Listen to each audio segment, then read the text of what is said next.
The city of Helios 9 slept under a dim orange sky, dust floating like quiet ghosts. And among the endless ruins of old human technology, one man still worked, a mechanic named Ethan Cole, known not for war or fame but for fixing the forgotten. He sat in his workshop surrounded by half-dead machines and blinking drones. His hands black with oil, his mind heavy with silence. He didn't care much for the galaxy anymore. Ever since the wars ended, humans had retreated from the stars, leaving behind legends of what they once were. That night a strange knock echoed on his metal door, slow, trembling as if whoever was outside was afraid. Ethan frowned and wiped his hands on his jacket. When he opened the door, his eyes widened. A small figure stood there, covered in silver dust, a child, but not human. Her skin shimmered faint blue, her large black eyes filled with tears. Her right arm was gone, replaced with a bandaged stump that pulsed faintly with alien blood. "Please," she whispered in broken English, "you fix things." Ethan froze. The translator implant in his ear buzzed softly. Confirming her words, he could barely believe what he was seeing. This was an alien child, something no human had seen in over a century. The old peace treaties had broken, and contact between species was forbidden. "Who sent you?" he asked carefully. The girl shook her head. "I ran away," she said, her small voice trembling. "They hurt me." Ethan's heart twisted. He knew the scars of war. He had seen what machines could do to flesh. He sighed and let her in. The workshop's light flickered as she stepped inside, every corner filled with scraps of old Terran tech, plasma engines, drone parts, and half-assembled limbs. She looked around, whispering softly, "You build life?" Ethan smiled faintly. "No, kid," he said. "I just fix what others break." He began scanning her wound. The readings were strange. Her biology was different. Silicon-based cells mixed with organic tissue. Her arm had been severed by something precise. A weapon, perhaps, or punishment as he worked. She watched him with quiet fascination, asking small questions about his tools, about Earth, about humans.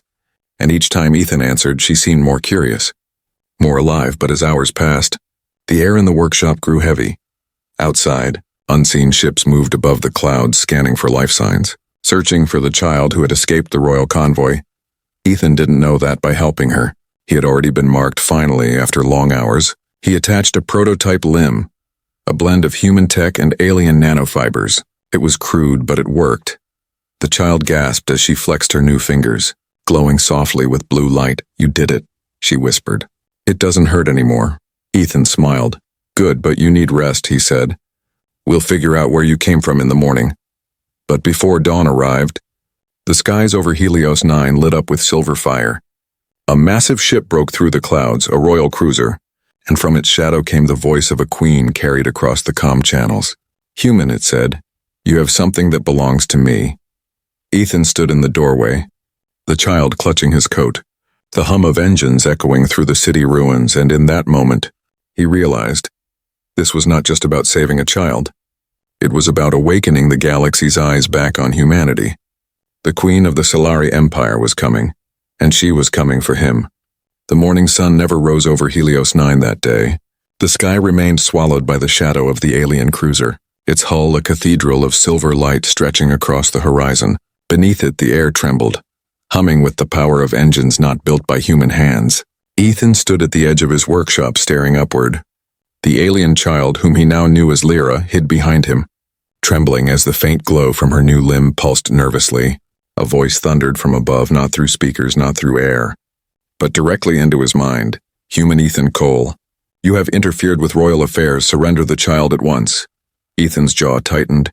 The translator implant flickered, struggling to process the telepathic power.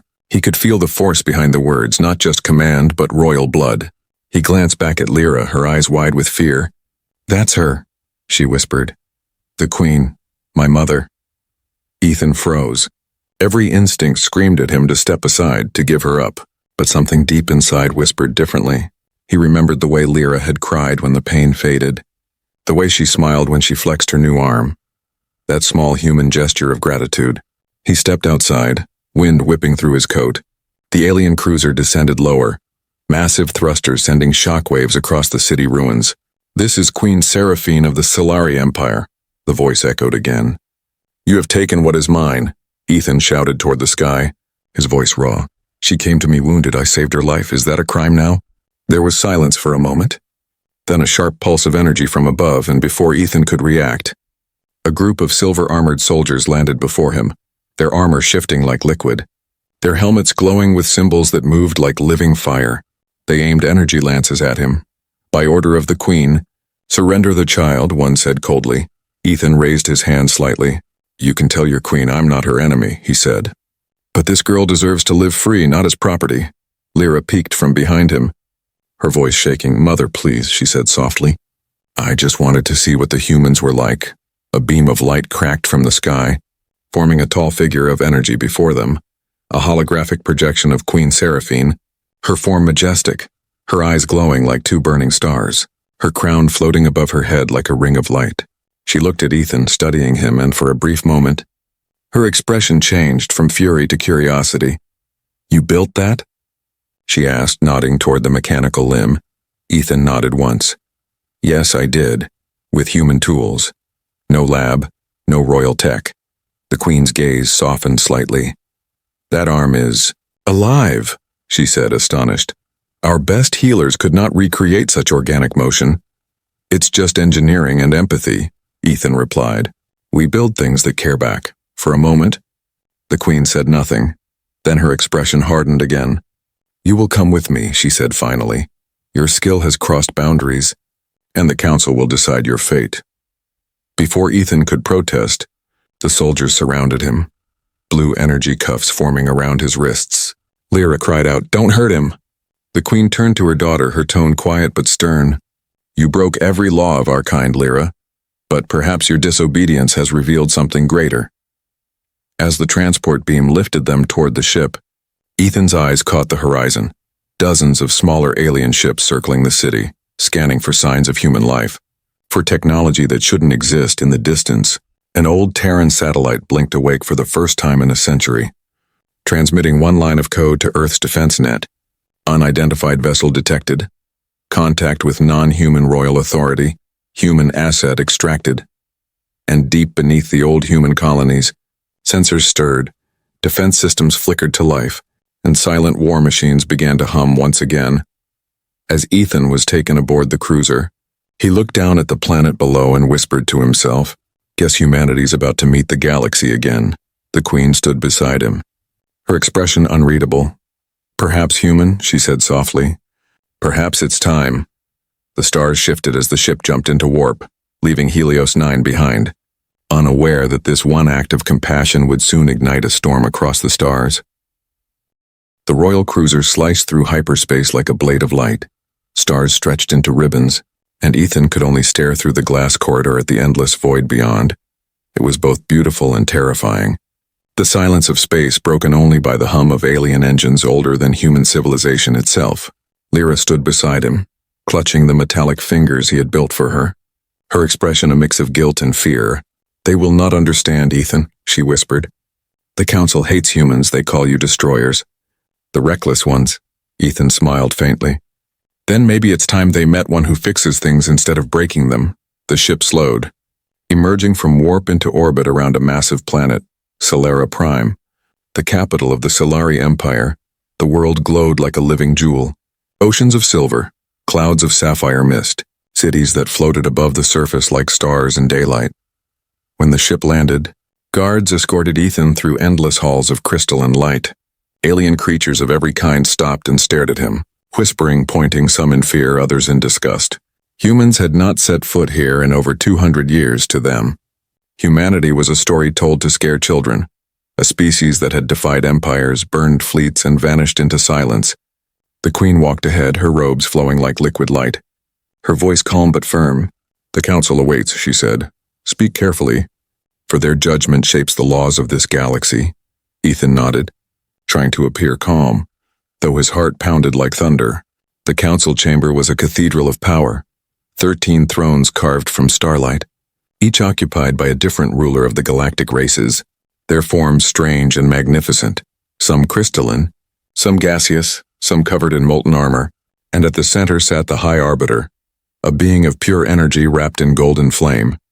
Queen Seraphine spoke first, her voice echoing, "Honored Council, this human has broken the isolation laws by crafting forbidden biotech for a Solari heir.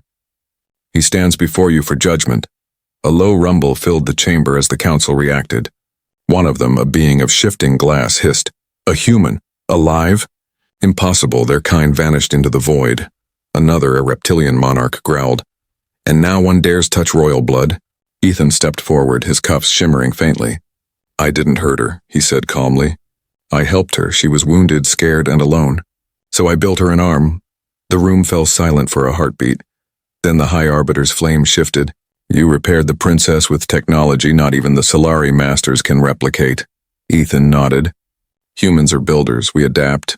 We create hope out of broken metal." "That's what we do." The Queen looked at him, her eyes narrowing. "And why help a species that once hunted yours?" Ethan's answer came without hesitation. "Because pain looks the same no matter who you are." A murmur rippled through the council. Shock, confusion, something unfamiliar. Respect.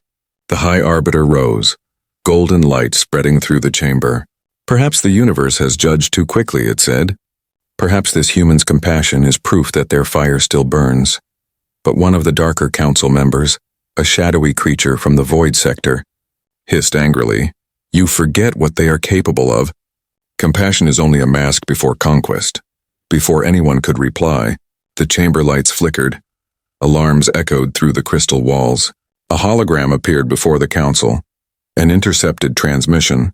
"Celera defense net breached," a voice shouted. Unknown fleet detected on the outer rim, bearing human design. The chamber erupted into chaos. Some shouted for shields, others for evacuation. The Queen turned to Ethan sharply. "What is this?" Ethan's face went pale. "That's impossible," he whispered. "We don't have fleets anymore." But deep in the dark of space, something ancient was waking. Something built long ago by human hands as a final promise to the stars. An AI beacon, dormant for centuries, had heard the old Terran distress code from Helios 9, and now humanity's ghost fleet was answering. The Queen stared at him, voice trembling. "You brought war back to the galaxy?" Ethan shook his head. "No," he said softly. "I brought proof that we never stopped watching." Outside, 100 human warships, sleek and silent, emerged from the black, their lights burning with the cold fury of forgotten giants. The universe was about to remember why humans were feared, and why they were loved. The stars outside the Solari homeworld began to tremble, lines of light splitting the darkness as hundreds of ancient warships phased into orbit. They were colossal, made of dark titanium, angular and silent, glowing with the faint pulse of blue reactors that had not burned in centuries. Each vessel bore the insignia of the old Terran command, a mark long erased from galactic memory, and yet here they were, arriving like spirits answering a forgotten prayer. Inside the council chamber, chaos spread like wildfire. "Activate planetary shields," shouted the Arbiter. "Those ships carry human war codes. They are not supposed to exist." Queen Seraphine turned to Ethan, her voice sharp. "Explain yourself, human. Why does your species return with war machines when peace was offered?" Ethan shook his head slowly, his eyes filled with disbelief. "They shouldn't be here." The ghost fleet was sealed after the Exodus. "Those ships were never meant to awaken." Lyra stood behind him, her small metallic fingers trembling. "They're coming for you, Ethan," she whispered. They heard the distress signal from Helios 9. Ethan realized the truth. When he fixed Lyra's arm, his system had pinged an old Terran beacon, a forgotten line of code, and somewhere across the void, the fleet that once defended humanity had heard its call. "By the stars," murmured the Queen. "Your kind leaves ghosts that obey even after centuries." The alien sky burned as the fleet approached, silent, majestic, and terrifying. They didn't broadcast a message, they didn't open fire. They simply formed a wall of metal and light around the planet. A show of presence, a reminder. Ethan felt the air grow colder, the energy around them shifting. "They're not here to fight," he said softly. "They're here to protect." The Arbiter's form flickered. "Protect? From what?" Ethan looked toward the stars, where faint signals echoed between ships. He recognized the old Terran pattern. Hold position, waiting for command. "They think I'm the last commander," he whispered. Realizing the weight of it, the Queen's eyes widened. "You? You command these Titans?" "I didn't mean to," he said, "but they recognize my genetic signature. My ancestors helped build them." The chamber fell silent. The only sound was the distant hum of power that made the walls vibrate. Then a massive hologram filled the chamber. A projection from the lead ship, A glowing blue figure, human-shaped but not human. The AI of the Ghost Fleet, its voice deep, echoing through every mind. "Command authority detected," it said. "Human Ethan Cole. Your presence confirms survival of the Terran lineage, awaiting orders. Defensive protocols engaged." The council froze. Even the Queen took a step back. She had ruled empires, crushed rebellions, but never had she seen machines obey a single human voice. Ethan's heart pounded. "Stand down," he said quickly. "No hostilities, this world is under protection, not attack." The AI's eyes glowed brighter. "Acknowledged, protection mode engaged. Warning, multiple hostile signatures detected beyond Solari system." "What?" the Queen asked, turning sharply. "What hostile signatures?" The hologram shifted, showing thousands of red points moving through the void. "The Kral Dominion," it said. "Predators of the void, approaching your border worlds. Time to contact, 3 days." The Queen's expression darkened. "Impossible. They were sealed beyond the rift. They broke through," Ethan said quietly. "And they're coming here," the council murmured in panic. Their fear thickened the air, but the Queen looked at Ethan. Her fury replaced by something unexpected. "Trust. You could leave," she said. "Let them destroy us. After what we did to your kind," Ethan looked at Lyra, then at the stars. "Maybe," he said. "But humans don't walk away when someone needs saving. Even if it's the same people who once feared us." The Queen's eyes softened, a flicker of emotion passing through her cold elegance. "Then perhaps human. The universe has not forgotten your fire after all." The Ghost Fleet repositioned above Solara Prime, their massive forms shining like ancient guardians, the soundless promise of vengeance and mercy combined. And somewhere deep inside the flagship, the AI whispered to itself, "Humanity's signal has been found. The stars will know their builders again." The darkness beyond Solara Prime began to boil.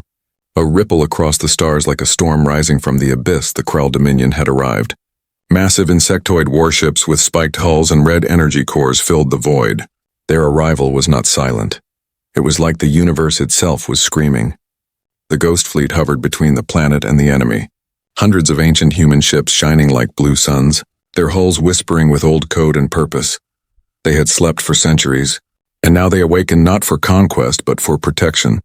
Inside the Solari command tower, alarms screamed as defense grids came online.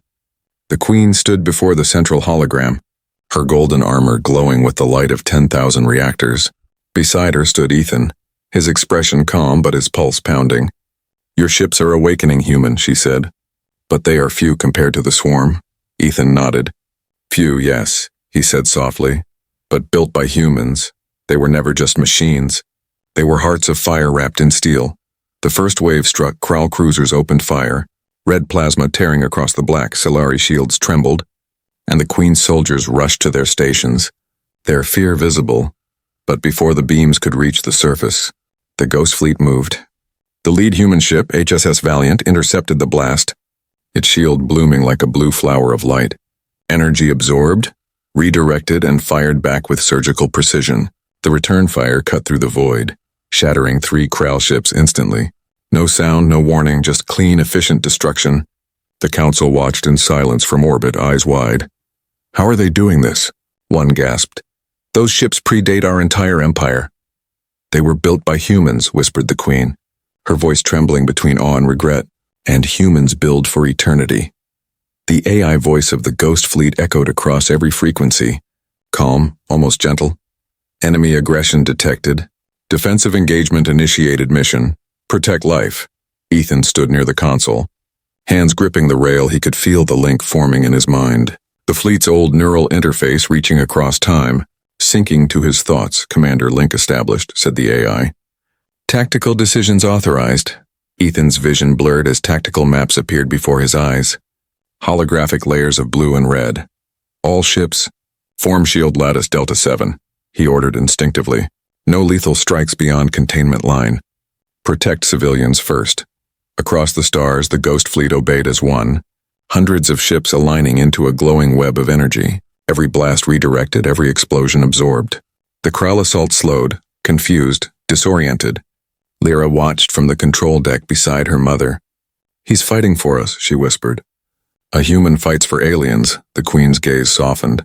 "No," she said. "He fights because it's right." Moments later, A new signal pierced the battle. Distress beacons from outlying colonies. The Krau were spreading, attacking worlds that couldn't defend themselves.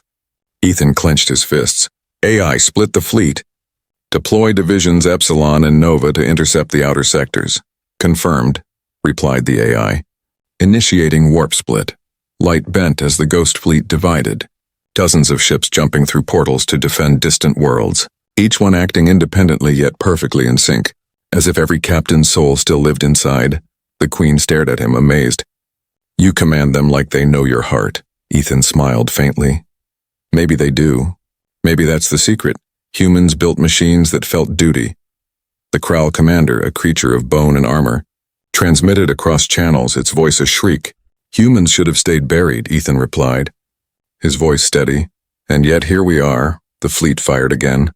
Coordinated bursts of plasma and EMP light, turning the black of space into a field of fireflies. The Krau ranks began to break, their formations collapsing. But just when victory seemed near, a massive rift opened behind the enemy fleet. A ship larger than mountains emerged. A Krell hive fortress, pulsing with living energy. The AI's voice changed tone. Warning, planet killer detected. Ethan's heart sank. We can't destroy that without risking the system. The Queen looked at him, determination replacing fear. Then we do it together, she said. Your ships, my army. One defense, she extended her hand to him, human and alien. Two ancient enemies united by one promise, to protect life. Ethan grasped her hand. Then let's show the galaxy what unity looks like.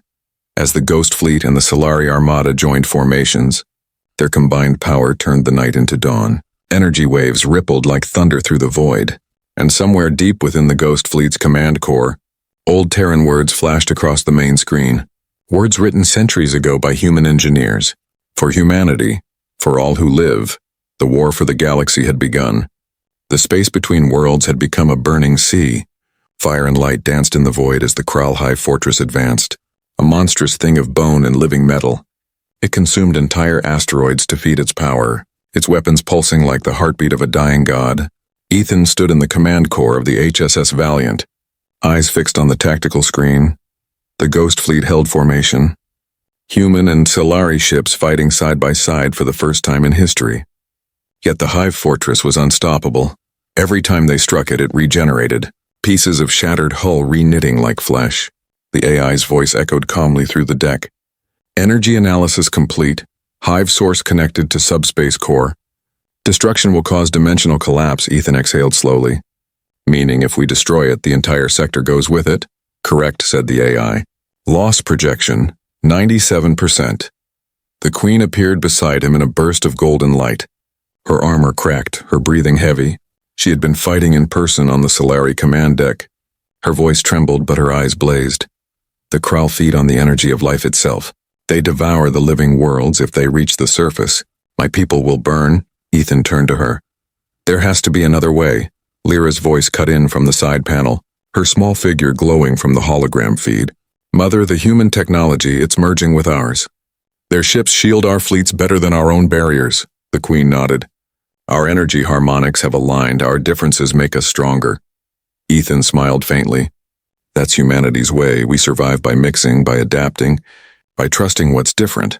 But then the AI's tone changed, lower, colder. Incoming message from the Hive Fortress. A hologram filled the room. A monstrous figure appeared, towering and insectoid, its face a skull of glistening black armor, its voice a hiss that cut through the air.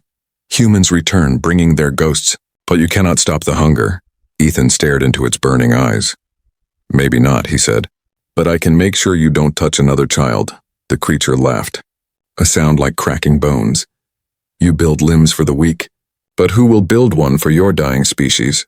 Before Ethan could respond, the hologram vanished and the hive began to glow, charging a weapon aimed straight at Solara Prime.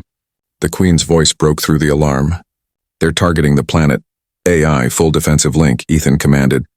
Route every ounce of power through the fleet shields. The ships aligned. Energy threads connecting, glowing brighter, forming a massive blue dome around the planet the beam struck, a crimson torrent that lit the void like a second sun. The Ghost Fleet's shield screamed under the pressure. Deck shaking, hulls cracking, Ethan gritted his teeth. Hold, just hold, but the power was too much. One by one the outer ships began to disintegrate.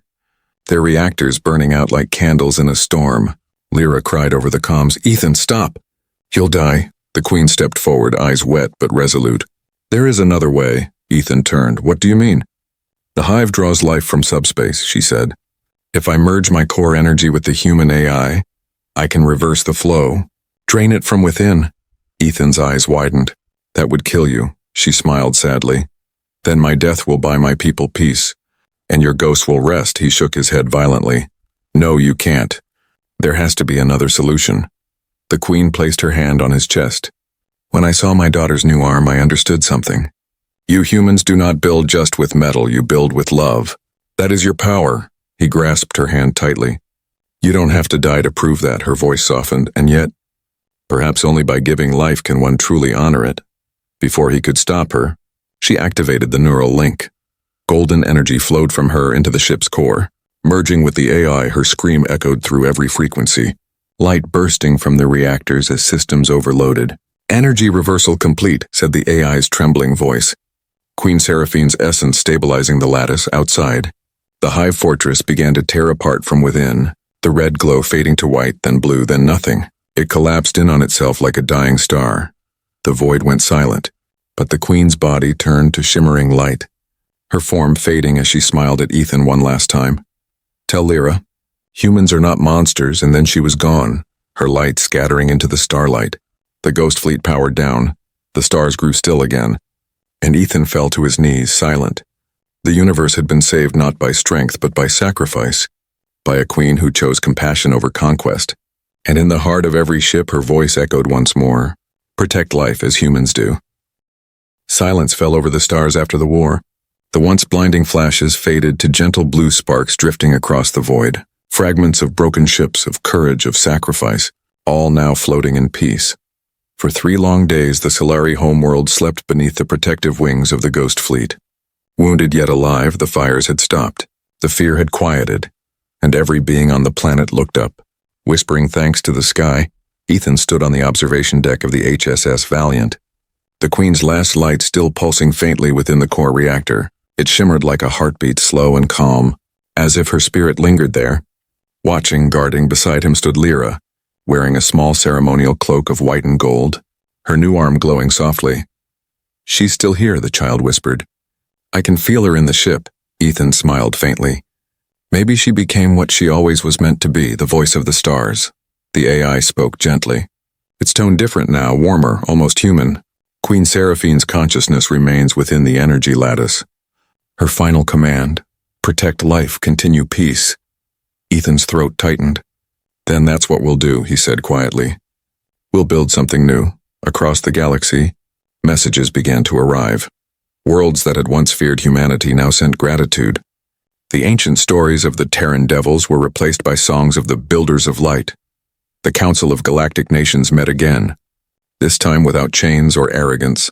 The empty throne of the Solari Queen glowed softly with golden light as her daughter Lyra stood before them. Tiny yet unshaken, "My mother died for peace," she said, her voice steady, "and this human fought beside her. I offer a new law.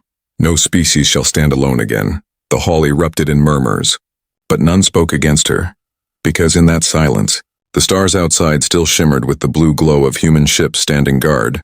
Ethan bowed slightly, his voice calm but firm. "Humanity will not hide anymore. We left once to keep you safe from our anger. Now we return to share our heart." The High Arbiter's flames lowered in respect. "Then let the galaxy remember this day," it said. The day the darkness was pushed back not by war, but by compassion. Later, aboard the Valiant, engineers from dozens of species worked side by side, rebuilding ships, healing cities, learning from human machines that refused to die. Lyra watched Ethan as he repaired a broken console. "You could go back to Earth," she said softly. "They would call you a hero." Ethan chuckled, shaking his head. "Maybe, but heroes belong where the work isn't finished." He looked at her, eyes kind. "And besides, someone has to teach the galaxy how to build with love." Lyra smiled, her mechanical fingers tracing the railing. "Then I'll learn," she said. "I'll become a builder too." "Good," Ethan replied, "because one day, these stars will need more than ships, they'll need hands that care." The AI chimed. "Incoming message, source unidentified." A small hologram appeared. Static and light. It was faint but clear enough to make Ethan's heart stop. It was the Queen, or what remained of her consciousness. "Ethan Cole," her voice whispered, soft as starlight. "Thank you for showing my daughter what humanity truly means." He swallowed hard. "You don't have to thank me," he said, voice trembling. "You saved us all," her image smiled, eyes bright and gentle. "Then perhaps at last, we have saved each other." The hologram faded, leaving behind a single line of data written into the fleet's memory core. Project Legacy. Humans and Solari Alliance initiated. Ethan exhaled slowly, turning toward the window, watching the sunrise rise over Solara Prime, its twin suns painting gold across the hulls of the Ghost Fleet. In the quiet hum of engines, in the heartbeat of reactors, in the soft laughter of a child learning to build, the universe began again. The war was over, but the story of humanity, the builders, the dreamers, the stubborn hearts that refused to give up, had only just begun. And somewhere deep in the core of the Valiant, the AI whispered a final message that echoed through every ship. We were never the monsters. We were the light. The stars glowed brighter as if they agreed.